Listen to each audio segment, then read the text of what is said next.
Have you ever woken up in the pre-dawn darkness, not to the sound of an alarm, but to the suffocating, toxic chemical stench of hot mix asphalt being poured? I'm talking about that industrial-grade odor that burns your nose and instantly tells you something is terribly, terribly wrong. Before we move forward, stop right now and comment down below where you are watching this from and what time it is in your city. I want to know exactly who is on this with me. It was 5:03 a.m. The sun wouldn't be up for another hour, but my bedroom was filled with this acrid smell, a smell I knew all too well from my career. I ripped open the heavy blackout curtains on my front window, and my heart just stopped.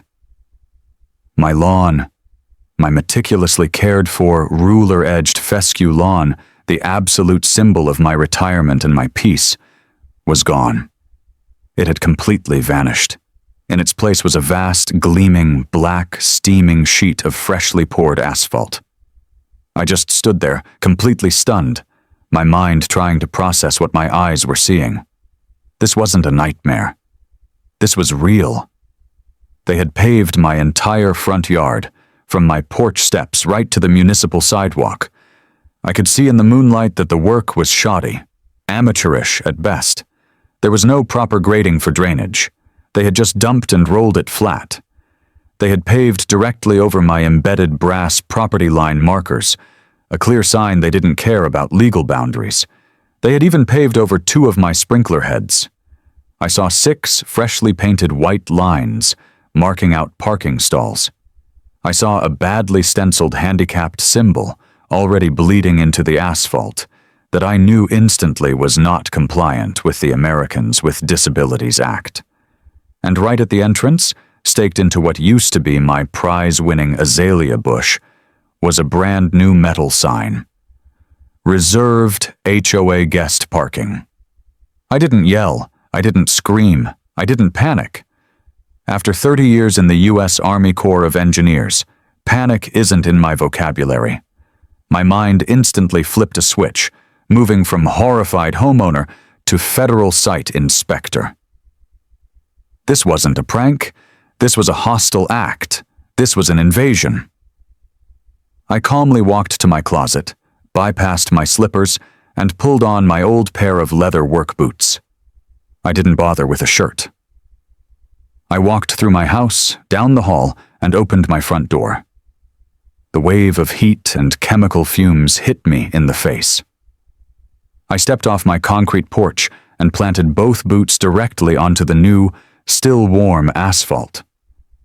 It was soft under my weight, the petroleum binders still curing. And that's when I saw her.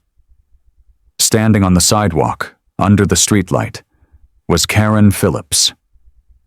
She was our HOA President, a woman in her late 50s who wielded her clipboard like a royal scepter.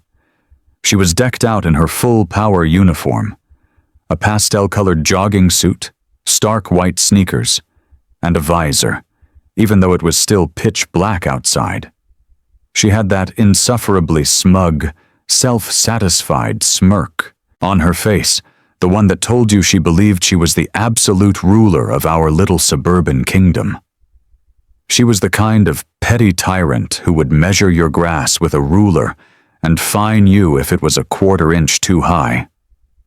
She had tried to fine me 3 times last year, once because my garden hose was visibly coiled, once because my American flag was, in her words, faded from regulation color, and once because my mailbox, the one that had been there for 20 years, was supposedly 2 inches too close to the curb. She was, in every sense of the word, a corrupt, power-mad narcissist. "Good morning, Colonel," she chirped, her voice slicing through the pre-dawn quiet. She actually sounded proud. "I see you're up early to inspect the new community improvement. The board held a vote last month, and we've finally decided to solve our visitor parking crisis. We selected your unused lawn as the most logical and centrally located spot." I just stared at her. I let the silence hang in the air, the only sound being the ticking of the cooling asphalt and a distant dog barking. I looked at the 6 parking spots. I looked at the sign staked through my flower bed. I looked back at her. Her smirk never wavered. She genuinely believed she had the right to do this. She believed her vote in some sham meeting gave her dominion over my private, deeded property. The sheer narcissistic arrogance of it was breathtaking. She hadn't just made a mistake. She had crossed a line that separates a civil society from pure anarchy. I took a slow breath, my mind already calculating soil density, municipal codes, and abatement procedures. I looked her dead in the eyes. My voice was perfectly calm, dangerously low, and carried the weight of 30 years of command. "Karen," I said, "you have just committed a felony. You have just committed multiple felonies. You have destroyed my property. You have violated state zoning laws. You have created an environmental hazard. You have, in your breathtaking stupidity, paved over a primary utility easement. You have no comprehension, not even the slightest inkling, of the catastrophic life-altering error you just made." Her smirk finally faltered. She actually laughed, a short, nervous bark. "Oh, don't be so dramatic, Colonel. It's just some asphalt. It's for the good of the community. You can't fight the HOA's decision. What are you going to do about it anyway?" I let a small, cold smile touch my lips. "I'm not going to do anything, Karen. I'm just going to make some calls. I'm going to call some old friends of mine in the county government, at the state environmental agency, and at the utility commission. And I am telling you right now, as a fact, that by sunrise, this entire black scar you've put on my land will be gone. That is not a threat. That is a promise. To understand what happened next, you have to understand who Karen Phillips had just declared war on. She, and the petty little board she controlled, just assumed I was some grumpy old military pensioner. They saw the colonel, retired, on my mailbox, and figured I was just another resident they could bully, fine, and railroad, just like they'd been doing to everyone else in this neighborhood for the last decade. They assumed my service was just a stack of dusty medals and a flag in the yard. What these people, in their profound ignorance, failed to understand was what my job actually was. My entire life, my entire 30-year career, was spent in the U.S. Army Corps of Engineers, or USEC. And I wasn't just some desk jockey colonel. I was a professional engineer, a PE with a Level 3 certification in engineering from the Defense Acquisition Workforce.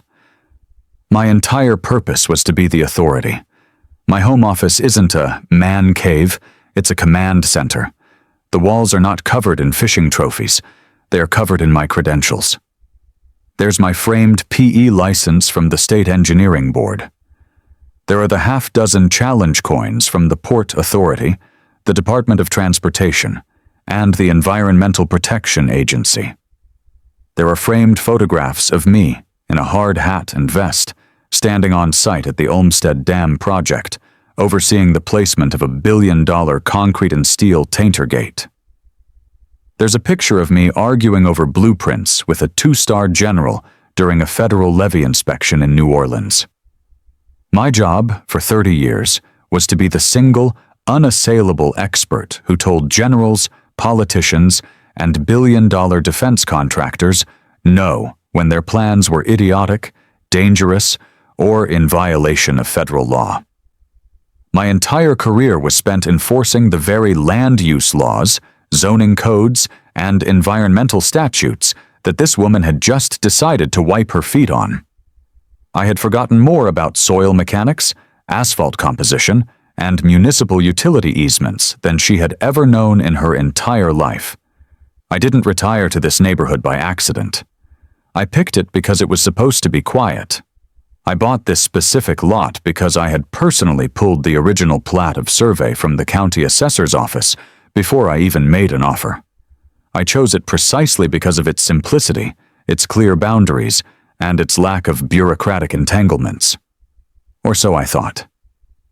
In the 3 years I'd lived here, I'd become the unofficial neighborhood expert. When my neighbor to the left, Mr. Henderson, was told by Karen he had to surrender 3 feet of his backyard for a community beautification path, I stepped in. I brought over my calibrated survey wheel, my original copy of the subdivision plat map, and showed him exactly where the iron rod property markers were. I drafted a polite but legally ironclad letter to the HOA, citing the specific state statutes on property boundaries, and Karen's beautification path magically vanished. When the family across the street smelled gas and the utility company's technician couldn't find a leak, they called me. I identified the problem in 10 minutes, a cracked high-pressure valve on the main municipal line, the exact same line that ran directly under what was now my new parking lot. So, when Karen Phillips stood there on the sidewalk, telling me she had voted to pave my lawn, she wasn't just insulting a homeowner. She was insulting a subject matter expert. She was, in essence, a high school bully telling a 5-star general that she was now in charge of the army. She and her little gang of HOA tyrants had been running this neighborhood like their own personal fiefdom for years, harassing residents, extorting them with fines, and intimidating anyone who dared to question them. They had built their entire power structure on the fact that most people are either too busy or too scared to fight back. They relied on bluff, bluster, and the implied authority of their HOA President badges. What they didn't know, what they couldn't possibly have known, was that they had just committed their final, fatal act of overreach. They hadn't just picked a fight with some retired colonel. They had picked a fight with the one man in the entire state who knew exactly which federal and state laws they had broken, and, more importantly, had the personal cell phone numbers of the very people who enforced them. I turned my back on her while she was still sputtering on the sidewalk. I walked back into my house, the soft, warm asphalt sticking to the soles of my boots.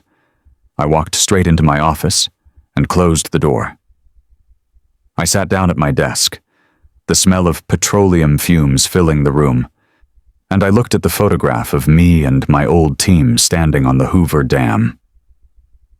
"Okay, Karen," I said to the empty room. "You want a war? You just got one." I picked up my phone. My first call wasn't to the police. It wasn't to a lawyer. My first call was to the State Director of Environmental Protection, a man I had personally worked with on 3 different federal waterway projects. He owed me a favor. It was 5:17 a.m. I knew he'd be awake. You see, Karen Phillips wasn't just a rogue operative. She was the queen bee of a deeply corrupt and systemically broken organization. This HOA hadn't been about community standards for at least a decade.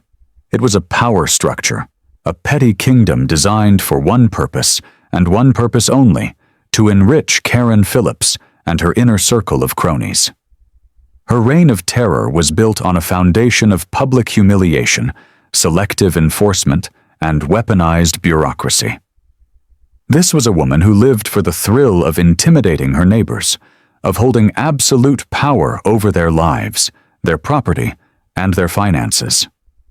Her arrogance was boundless because, for 10 years, she had never faced a single consequence. I'd heard the stories from all my neighbors. They were all terrified of her. She had fined the young family on the corner, the Patels, over $3,000, and threatened them with a lien on their home because their 7-year-old daughter's swing set was made of unapproved blue and red plastic instead of the HOA-mandated natural wood. She forced them to tear it down, right in front of their crying child. She had tormented Mrs. Gable, an 82-year-old widow, for months, sending her violation notices every single week about the non-uniform color of her petunias, until the poor woman finally just paved over her entire garden with gravel. Karen celebrated this as a victory for community aesthetics.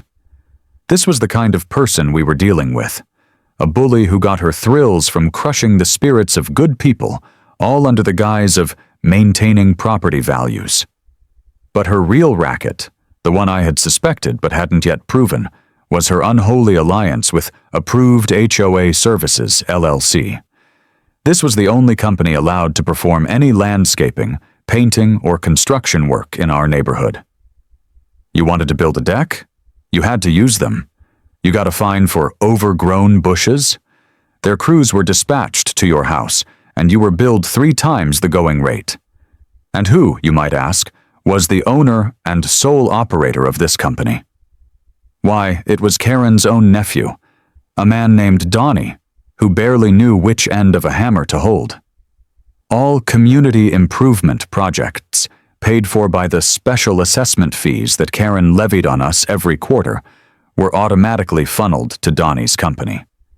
She was, quite literally, stealing from us in broad daylight, laundering our own money through her family's sham company, and daring any of us to do anything about it. And how did she get away with it? How was she so untouchable?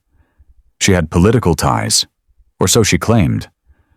Her power was built on a carefully crafted illusion of invincibility. It turned out her cousin worked as a low-level administrative clerk in the county's permit and planning office. This was her ace in the hole. Anytime a resident filed a formal complaint against the HOA, Karen would just call her cousin, and the paperwork would magically get lost. The complaint would disappear from the system. The resident would never get a call back. This simple, dirty trick made Karen look like she had the entire county government in her pocket. It created a chilling effect. After a while, people just gave up. They stopped fighting, stopped complaining, and just paid the fines. They accepted that Karen was the law. This illegal parking lot, the one currently cooling on my front lawn, was the ultimate expression of her corrupt power. This was her masterpiece of arrogance. She had held, of course, a special HOA board meeting to approve it. I found the notice later, after the fact. It had been buried on page 14 of the monthly newsletter, deliberately mislabeled as a discussion on community landscaping.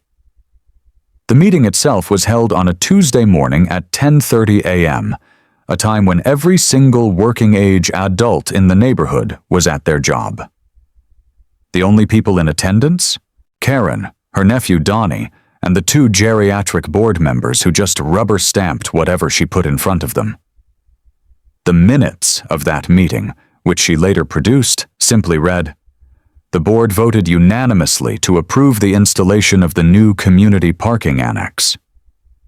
She probably thought it was brilliant. She thought it was legal. She thought she was untouchable. What Karen Phillips didn't understand is that there is a vast, cavernous difference between the rules of a petty HOA and the unassailable laws of a state and a nation. She thought her cousin at the permit office was her shield. She had no idea that I personally knew the director of the permit office. She thought her sham meeting made her actions legal. She had no idea that her project had just violated a half-dozen federal, state, and county statutes, each one carrying crippling financial penalties. She was a playground bully who had just, in her infinite ignorance, picked a fight with a battle-hardened general. She thought she was running a clever little con. She was about to find out she had just run headfirst into a federal-level investigation, and I was going to be the one to lead it. The sun was starting to rise, and my phone was already ringing. My old friend from the EPA was calling me back. I sat at my desk in my office, the first rays of sunlight just starting to cut through the blinds. The smell of asphalt was still thick in the air. But now I had a plan. This was no longer a personal dispute. This was a tactical operation. Karen's mistake was in thinking this was an HOA matter. I was about to escalate it far beyond her pathetic jurisdiction.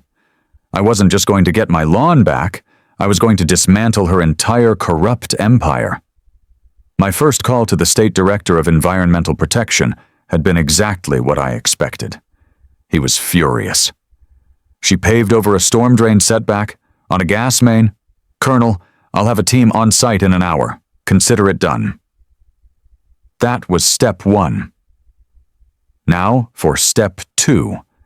Building the kill box. I logged into my professional grade account on the state GIS database. This isn't Google Maps. This is the high-resolution, data-rich mapping system used by state and federal agencies. I typed in my address and instantly pulled up the layered cadastral map of my property. And there it was, in clear, undeniable color-coded lines. First, I highlighted my plat of survey, the legal recorded boundary of my private land. The satellite image, updated just last week, clearly showed my green grass. The new asphalt covered it, corner to corner. That was Exhibit A, felony property destruction. Next, I toggled the county zoning layer. My entire neighborhood is zoned R1, single-family residential. A parking lot, by legal definition, is a commercial use variance. To get such a variance requires public hearings, traffic impact studies, and a vote from the county commission itself. It's a 6-month process. This was Exhibit B, a blatant, willful violation of county zoning law. But then I found the beast. I toggled the utility easement layer. A thick, red line flashed onto the screen, cutting diagonally right across my front yard, right under the center of Karen's new parking lot. The label popped up.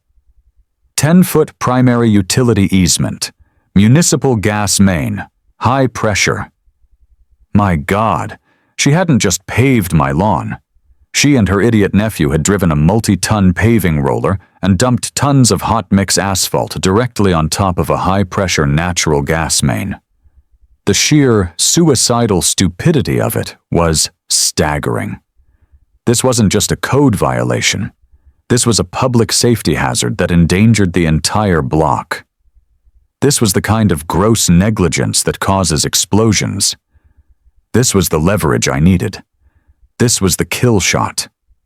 I immediately saved that file, a PDF packet showing the easement violation, and emailed it directly to the county fire marshal and the president of the Regional Utility Commission, another man I'd worked with on critical infrastructure projects. The subject line was, "Imminent public safety hazard and illegal construction at my address." I knew I wouldn't have to wait long for a reply. But I wasn't done. I toggled the last layer, the federal environmental data layer. And there it was, just as I suspected. A dotted blue line ran along the curb, marking a federally protected storm drain setback. The asphalt had been poured directly over it, completely sealing it off.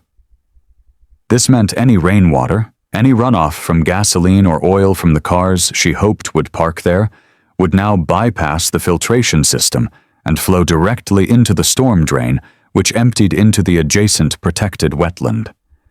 This was a direct violation of the Clean Water Act. This was a federal offense.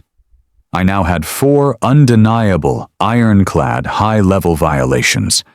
This was no longer about grass. This was about public safety and federal law. I logged into the county public works portal, the one Karen's cousin supposedly controlled. I searched for any permits, construction, paving, grading, electrical, filed for my address in the last 6 months. The result? 0 records found. This was the final nail in the coffin. She hadn't even tried to make this legal. This was a rogue, illegal operation from start to finish. I bundled all of it, the GIS maps, the zoning codes, the proof of no permits, the clear violation of the gas main easement, the federal storm drain violation, into a single, unassailable digital file.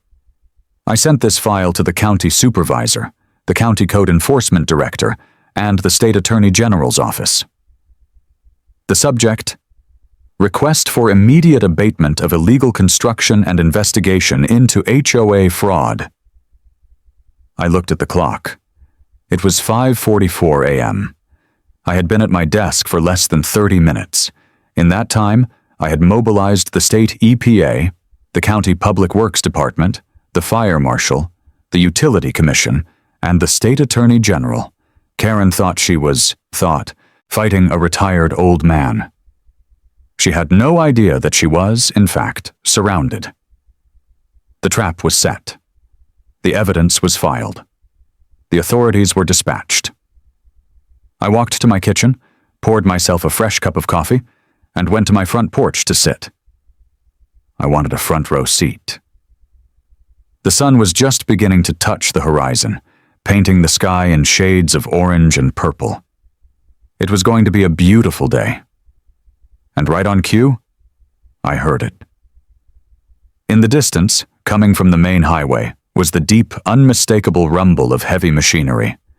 The army was here. The sound grew from a distant rumble to a ground-shaking roar. At exactly 5:48 a.m., the entire street was flooded with flashing yellow emergency lights. It looked like a natural disaster response. A massive, bright yellow Caterpillar D6 bulldozer mounted on a flatbed truck was the first to arrive, its sheer size dwarfing Karen's pathetic HOA guest sign. Following it was a convoy, 2 heavy-duty county dump trucks, a paving crew truck, and a white Ford F-250 with the official county public works seal on the door. This was not a discussion. This was an abatement crew. The convoy ground to a halt directly in front of my house, the diesel engines idling, the air brakes hissing. The doors of the lead truck opened, and a man in a hard hat and a high-visibility vest stepped out, holding a clipboard and a thick, rolled set of blueprints. This was Bill Hines, the county public works director, and a man I'd shared more than one bad cup of coffee with on federal road projects. He saw me on the porch, raised his coffee mug to me in a silent, "Hello," and I raised mine back. He didn't need to say a word. He was here to do a job. By now the noise had woken up the entire neighborhood. Lights were flicking on in every house. My neighbors, the same people who had lived in terror of Karen for years, started emerging onto their lawns in their pajamas and bathrobes, holding their cell phones, their faces masks of pure, stunned disbelief. They saw the bulldozer. They saw the county trucks. They saw me sitting calmly on my porch, sipping my coffee. And then they saw Karen. She came sprinting out of her house 2 doors down, a blur of pink velour and sheer, unadulterated rage. She was still in her curlers, her face red and blotchy. She ran directly into the middle of the street, waving her arms wildly, and planted herself directly in front of the bulldozer. "What is the meaning of this?" she shrieked, her voice cracking in the morning air.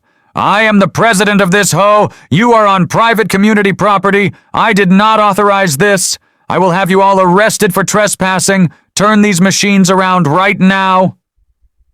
Bill Hines, the director, didn't even raise his voice. He calmly walked up to her, his clipboard in hand. "Ma'am," he said, his voice cutting through her tirade, "I am the director of public works for this county. This is not private HOA property. This is a designated emergency abatement zone. We have an executive order signed by a county judge less than 30 minutes ago for the immediate removal of an unpermitted, illegal structure." "Illegal?" Karen screamed. "We voted on this. It's a community improvement." Bill just tapped his clipboard. "Ma'am, you built this improvement without a single permit. You built it in direct violation of R1 residential zoning. But worst of all, you built it directly on top of a high-pressure municipal gas main, endangering this entire neighborhood. This isn't an improvement, it's an imminent public safety hazard. My crew is here to remove it. You have exactly 5 seconds to step away from this machinery before I have the sheriff's deputy, who is already on his way, remove you for interfering with a county-level emergency operation." That one word, sheriff, seemed to finally penetrate her narcissistic fog. Her jaw dropped. She looked at Bill. She looked at the massive, idling bulldozer. She looked at the sea of neighbors, every single one of them now filming her on their phones. The "oh, it's happening" moment had arrived. The public humiliation was palpable. Her authority, had just been vaporized by a single man with a hard hat and a real clipboard. She sputtered, speechless and defeated. She stumbled back onto the sidewalk. Bill turned to his foreman. "Okay, get the cat off the flatbed, scrape it, all of it. I want this asphalt gone, and I want this ground prepped for sod by 0900. Karen stood there, hyperventilating, her entire world collapsing. But it was about to get so much worse for her. As the bulldozer roared to life and began its slow, menacing crawl off the flatbed, 2 more vehicles pulled up. The first was a sedan from the State Environmental Protection Agency.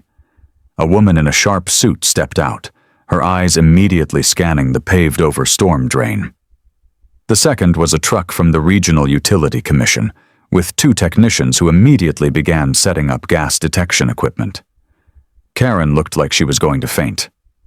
Her simple parking lot had just turned into a multi-agency federal and state investigation, and it wasn't even 6 a.m. She looked at me on my porch. I just took another sip of my coffee.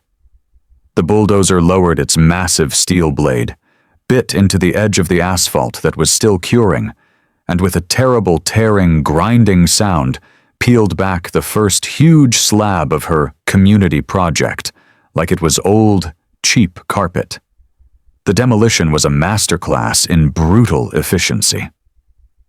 The bulldozer, under the expert control of the county operator, made short work of Karen's pathetic project. With each pass, the massive steel blade scraped and tore, ripping up huge, steaming chunks of asphalt and shoving them into a pile. The sound was deafening, a glorious symphony of grinding metal, cracking pavement, and roaring diesel. It was the sound of justice. The 2 dump trucks immediately began a relay, one backing up to be filled with the debris by a front loader, while the other sped off to dump the illegal asphalt at a hazardous materials site. My neighbors were cheering. I'm not exaggerating. People were clapping, whistling, and yelling, "Get it all!" from their porches. It was a full-blown neighborhood celebration. The tyrant was falling, and she was falling hard, right in front of the very people she had terrorized for a decade. Karen herself was a wreck. She was pacing back and forth on the sidewalk, clutching her head, her phone pressed to her ear. She was probably trying to call her cousin at the permit office, or her nephew, or maybe even the police again, screaming that the county was destroying her property. But no one was coming to save her. Her illusion of power was being scraped away, one bladeful at a time. But her nightmare was just getting started. This wasn't just a demolition. It was a full-scale retaliation. While the bulldozer worked, the real authorities got started. The 2 technicians from the Utility Commission were painting bright orange lines on the sidewalk, marking the exact path of the high-pressure gas main. One of them approached Karen, his face grim. "Ma'am, were you the authorizing party for this construction?" he asked. Karen, through gritted teeth, nodded. "Yes, it was an HOA project." The tech just shook his head. "Well, your project could have blown up this entire street. You're lucky we didn't have a pressure rupture. The utility will be conducting a full-scale integrity test on this main, and the HOA will be receiving the bill for all associated costs." Before she could even respond to that, the woman from the state EPA stepped up, her own clipboard in hand. "Ma'am, I am Investigator Reynolds with the Environmental Protection Agency. You have, by sealing off this storm drain, committed a willful violation of the Federal Clean Water Act, as well as 3 separate state-level environmental codes. We're looking at significant contamination of the adjacent wetlands. This is a finable offense, starting at $10,000 per day." Karen's face went completely white. She looked like she couldn't breathe. She was staring at fines that would bankrupt the HOA overnight. But I knew this was just the appetizer. The main course was about to be served.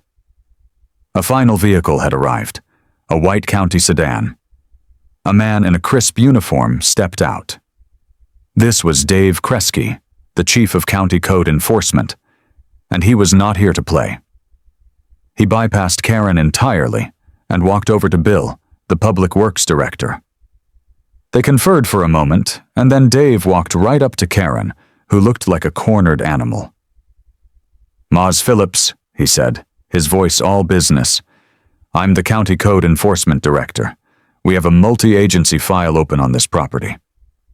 "First," he said, pulling a long sheet of paper from his folio, "this is the emergency abatement order. It's a bill for the entire cost of today's operation.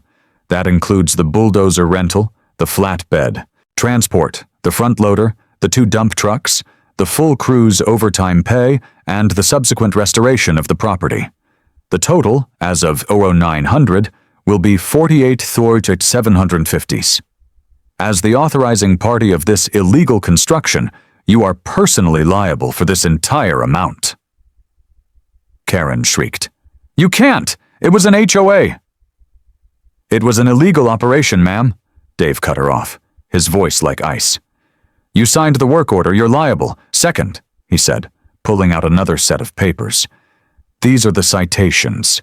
A citation for unpermitted construction, a citation for willful violation of R1 zoning, a citation for interference with a public utility easement, and a citation for creating a public nuisance.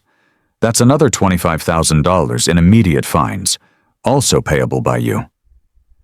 And third," he said finally, "given the extreme and willful nature of this violation and the evidence of irregularities in other HOA projects we've already found this morning, my office is officially opening a full-scale financial audit and investigation into every contract, every invoice, and every special assessment your HOA has issued for the last 5 years. We'll be needing all of your books, immediately." That was the kill shot. Karen's knees literally buckled. She had to grab a lamppost to stay upright. Her fraud, her kickback scheme with her nephew, her entire criminal enterprise, it was all about to be uncovered. And it all happened because she was stupid enough to pave my lawn. By 9 a.m., it was over. The last of the broken asphalt was loaded into the dump truck, and the heavy machinery rumbled away. The silence that fell over the street was almost as stunning as the noise had been. Where just 4 hours earlier there had been a black, toxic scar, there was now just dirt. Bare, clean, excavated earth. But the county crew wasn't finished.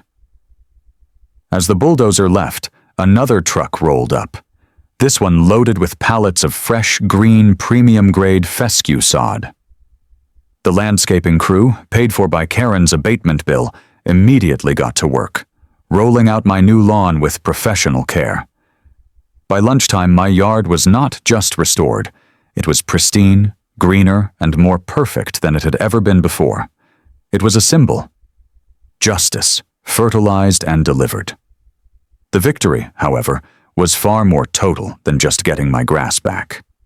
The fallout for Karen Phillips was catastrophic, a complete and total humiliation that unfolded in glorious public fashion. As the landscapers worked, she remained on the sidewalk, a pariah, surrounded by the neighbors who were no longer afraid of her. They were openly filming her, laughing and pointing. Her reign of terror was over, and they knew it. The code enforcement director, Dave, hadn't left. He was sitting at a fold-out table he'd set up on the sidewalk, right next to her community sign, which was now lying in the gutter. He was methodically going through the boxes of HOA financial records that a sheriff's deputy had politely compelled her to retrieve from her house. The EPA investigator was there too, taking water samples from the now unclogged storm drain.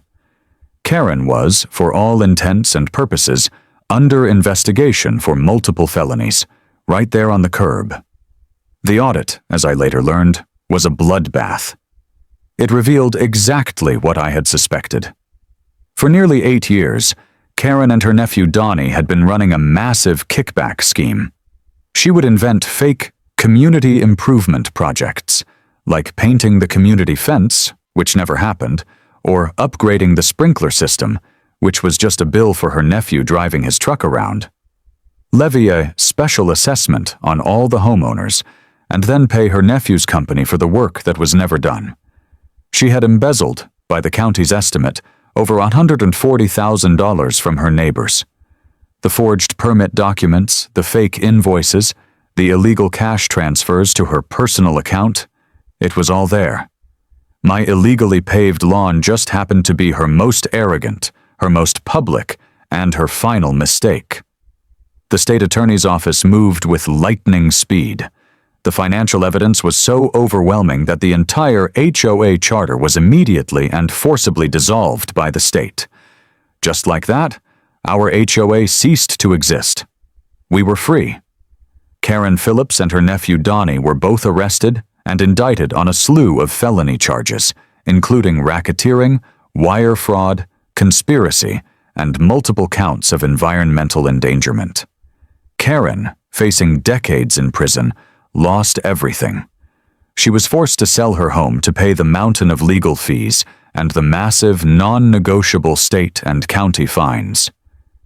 The last I saw of her, she was being led out of her house in handcuffs, not by a sheriff, but by an agent from the state attorney's fraud division. The following Saturday, the entire neighborhood threw a Freedom from the HOA barbecue. It was held on my new, beautiful front lawn. I was, needless to say, the guest of honor. The atmosphere was electric. People were celebrating, grilling, and sharing stories of the petty hell Karen had put them through. It was a liberation. We were a community again, not a kingdom. People were talking about putting the swing set back up at the Patel house. Mrs. Gable was already planning her new petunia garden. As for me, well, I enjoy my lawn more than ever now. Every time I cut the grass, I'm reminded of what happened. I'm reminded that you can't, and you mustn't, ever let a bully win. Sometimes all it takes is one person who knows the rules better than they do, one person who is willing to make the call. Karen learned the hard way that you don't bring a clipboard to a bulldozer fight. You especially don't do it when the man you're fighting used to build dams for a living. And just to make sure the message was clear, I installed a small, tasteful brass plaque near my restored flower bed. It's simple, and it's compliant with all county codes. It just reads, "Never, ever, pave a veteran's lawn.